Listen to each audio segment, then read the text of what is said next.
Une femme est tombée sur un portefeuille en balayant la rue et a décidé de retrouver son propriétaire et de le lui rendre. Les événements qui suivent sont pour le moins intrigants.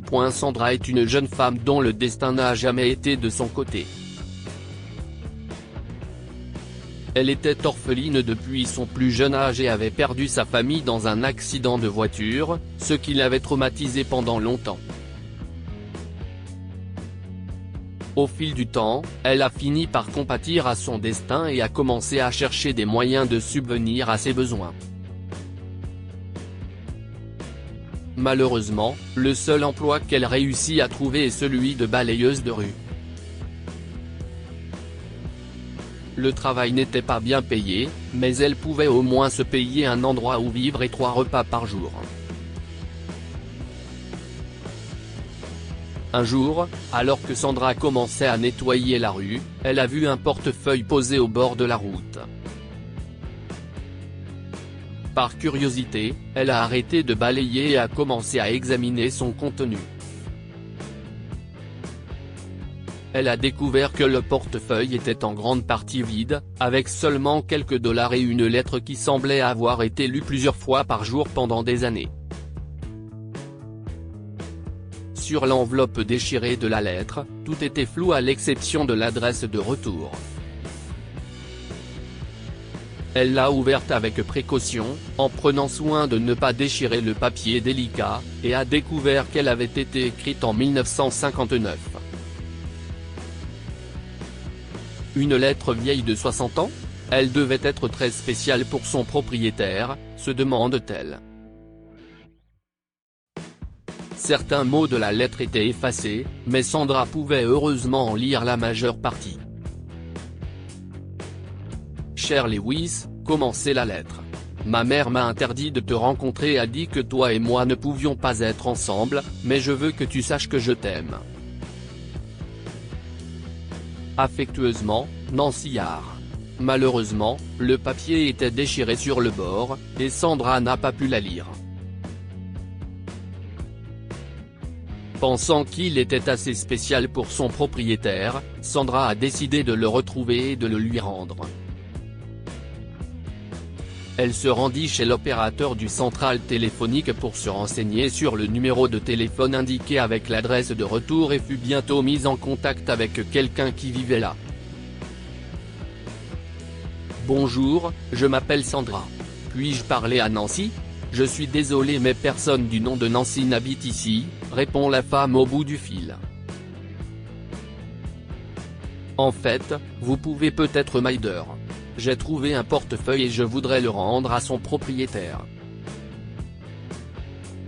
Il y avait une lettre à l'intérieur du portefeuille et j'ai obtenu ce numéro de téléphone grâce à l'adresse de retour sur la lettre, donc j'ai supposé que la personne qui a écrit la lettre vivait là-bas, a expliqué Sandra. Le nom de la femme est Nancy. Vous parlez de Nancy Arnold ? A demandé la femme. Eh bien, je ne suis pas sûr que son nom de famille soit Arnold, mais je pense que si est-il. Avez-vous ses coordonnées ou savez-vous où je pourrais la trouver ? Demande Sandra. En fait, nous avons acheté la maison à sa mère il y a 20 ans. Elle était alors dans une maison de retraite. Si vous voulez, je peux vous donner le numéro de contact de la maison de retraite. Vous pouvez le noter. Sandra a remercié la femme et a immédiatement appelé la maison de retraite. Là, elle a été informée que la mère de Nancy était décédée, mais que sa fille était toujours en vie et restait là. Sandra a rapidement loué un taxi et s'est rendue sur place. Lorsqu'elle rencontre Nancy et lui montre la lettre qu'elle a trouvée, les yeux de Nancy s'illuminent. Je ne peux pas croire qu'il l'ait gardée en sécurité jusqu'à maintenant. Au fait, où l'avez-vous trouvée ? Eh bien, c'était dans le portefeuille que j'ai trouvé sur la route. Est-ce que par hasard, vous reconnaissez ceci ? Sandra a montré le portefeuille. Je ne sais pas pour le portefeuille, mais cette lettre, je l'ai écrite pour Lewis Duncan, dit Nancy.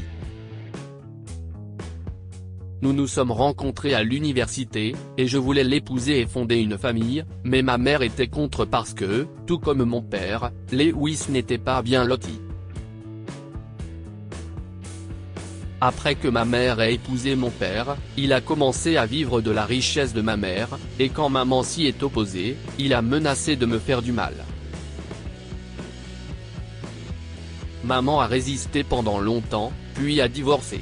Malheureusement, elle n'a jamais eu une vie de couple heureuse, et elle craignait que la même chose m'arrive. Par conséquent, elle méprisait Lewis et ma relation. Mais si vous le trouvez, faites-lui savoir que je l'aimais toujours et que je ne me suis jamais marié. J'ai toujours espéré qu'il vienne me trouver, et j'attends toujours. Nancy a fondu en larmes en terminant. Sandra l'a consolée et lui a promis qu'elle trouverait Lewis, mais au fond d'elle, elle avait peur que cela n'arrive pas. Nancy était le seul moyen pour Sandra de le contacter, mais Nancy n'avait aucune idée de ce qu'il était devenu car elle ne l'avait pas vu depuis son transfert à la maison de retraite. Découragée, Sandra a quitté la maison de retraite et a décidé de déposer le portefeuille au poste de police, mais alors qu'elle mettait le pied dehors, l'agent de sécurité l'a interrompue. « Vous êtes un parent de Nancy ? Non, en fait. » Sandra commence à parler quand le garde l'interrompt à nouveau. « Attendez, ce n'est pas le portefeuille de Monsieur Duncan ?» Sandra est décontenancée. Si est ça. Vous le connaissez ?